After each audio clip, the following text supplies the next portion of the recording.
Welcome back everyone. Let's go ahead and talk about none other than the iPad 10.2 inch, aka the iPad 7th generation, and see how this thing holds up in 2021. Now first of all, this iPad is not even that old, it's not even 2 years old at this point, so it's completely still worth it, but I will tell you, since we've gotten the iPad 8th generation and a couple of other iPads since then, it may make sense to go and upgrade to one of those iPads or even buy one of those used, more so than buying one of these brand new or, any other case like that. Now I will go ahead and leave this one link down below and some other iPads that I'd probably recommend throughout this year. You can get them from the description below and help support the channel at the same time. Now starting off with the front of this iPad, it did have that kind of newer 10.2 inch panel on the front. Now it wasn't like a crazy tremendous upgrade from the previous one, the 6th generation, but it was a little bit of a, size increase, which was nice, and I really did like that. They also decreased a little bit of bezel around the whole entire panel, so I think that was another big improvement. Now you do have that front-facing camera on the front as well, and you still have that home button.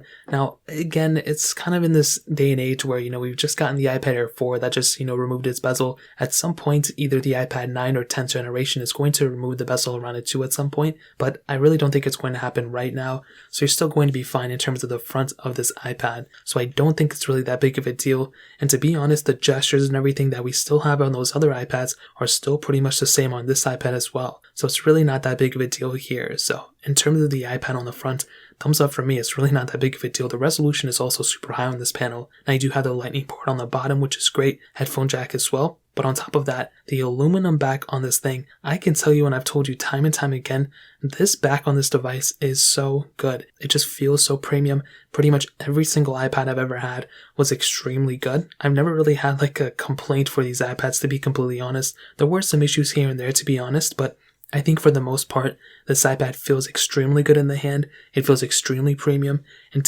whenever I hold this iPad and I hold another iPad, I really don't see there being that big of a difference, if I'm being completely honest. So in terms of that, and in terms of the front, the feeling, the premiumness, everything, it gets a thumbs up for me for sure. I think this is a solid build quality 100%. Now moving on to the camera side of things, this iPad, like I mentioned, has that single 8 megapixel sensor on the back, and I really do think it's a pretty good camera setup. I don't think it's a bad camera at all, and I think, as I mentioned time and time again, this is one of those areas where these iPads just kill it in for a, iPad's sake. Now this iPad, for it not being the greatest, latest and greatest iPad, I think it's totally okay and justifiable because it's not necessarily like the most expensive iPad you can buy. So for it only having an 8 megapixel sensor for the price tag, I think it's okay, especially if you're doing things like Google Meets calls or Zoom calls or anything like that. I think you're going to be totally okay for that standpoint. You also have that 1.2 megapixel front-facing camera, and you can do 720p videos on that specific lens as well. Now the front camera may be the one area where you're going to have more complaints at. I think the back camera is actually pretty okay for the most part, but as I mentioned, that front camera is that one area where some people may actually want a little bit more from their device.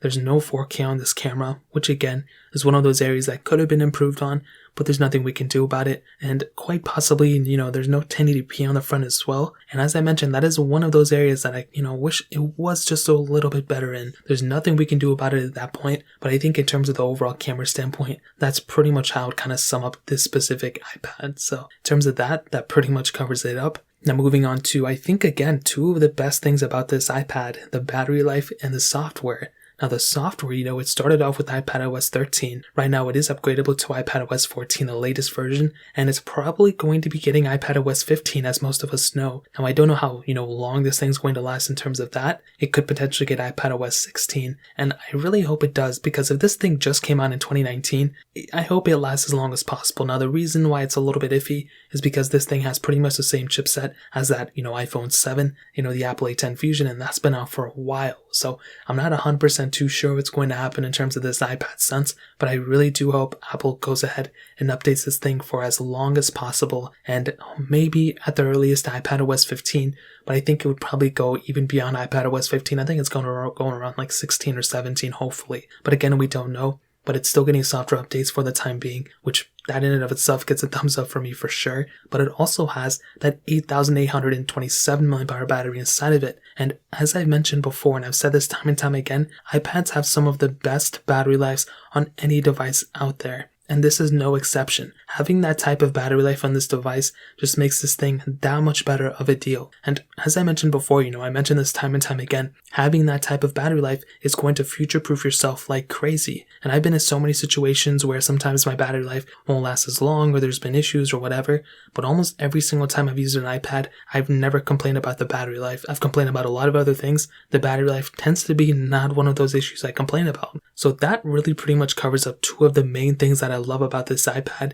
Again, not like the craziest best features ever, but I'm glad for the price tag that it was and it is now. It's still going to use software support, and the battery life is pretty good too. So in terms of that covers that specific section up. Now moving on and ending it off with the performance. As I mentioned before, this iPad has that Apple A10 Fusion chip inside of it with 3 gigabytes of RAM. Now, I've mentioned this time and time again, and I'll just continue saying it. iPads, iPhones, you don't need a ton of RAM to go ahead and keep things going. And this iPad, again, is one of those iPads that handles, whatever it has inside of it, it handles it extremely well. Now, first of all, performance on this iPad is really good. It's very smooth, and it is predictable. Now, I do kind of seeing it glitch up just a little bit. It's not really a tremendously crazy deal. I wish it was a little bit better here and there in terms of the animation speeds and all that, but it's still extremely smooth, and I really don't have too many complaints when it comes down to the performance section in terms of that. Now, if you're trying to do like super heavy intensive games and stuff like that, one of my bigger problems with the Apple A10 Fusion chip was pretty much like super intensive gaming. The iPhones tend to get really hot. This iPad is one of those iPads that would get warmed up a little bit if you, kind of push it to the limit. So that's another kind of minor thing to keep in mind. Again, maybe not a major deal for a lot of people, but it is one of those things that kind of keep in mind at the end of the day. So I think in terms of that standpoint, this iPad does kind of kill it. I think it does a really good job in terms of the chipset that it has inside of it and the RAM and everything. It's definitely not the best, performing iPad by any means, but I think if you're a student, if you're somebody who just kind of, wants to use an iPad and maybe take notes, maybe, write documents and all those different things, any cloud-based thing, in my opinion, that you're going to use, whether you're a professional or whatever the case is, I think you're going to be getting a really good performing tablet from this thing. But I think on the other side as well, if you're somebody who's doing some more intensive stuff, I think these iPads can really get you super far as well. The only problem is if you're doing like very crazy video editing, sometimes it can get a little bit of an issue, but I've edited videos on iPads before. I know a lot of people who, edit full time on these type of iPads, and they, they just give high praise to these things. So I think that's a really awesome thing to keep in mind as well. So take it as you will, but that's pretty much how it kind of sum up the performance in this specific case. So to kind of sum up this video and to answer the question, should you go and buy an iPad 7th generation in 2021? Well, this is pretty much what I'm going to tell you. I think for sure this iPad is a killer iPad in so many different ways. I really don't think it's not like a bad performing iPad. It's not anything like that. There are just a few minor complaints in my opinion, but even those complaints are not even complaints. They're just like, there's just kind of like this thing that I may not like about it. One thing being no USB-C. I really do kind of like USB-C on iPads. That's why I love the iPad Pros. I wish this thing had it, but it's not that big of a deal. I wish this thing maybe had like 4K cameras on either one of them. I think that would have been really cool, but that's really not that big of a complaint. And those are really my main complaints. Other than that, the performance is pretty good still. The screen and the body and everything still feels extremely premium. I don't really care that it has the home button on the front. I think that's, doesn't really matter to me. The software on this thing is amazing. The ecosystem is amazing. The battery life is amazing. So other than that, I think this iPad is still completely worth it in that sense.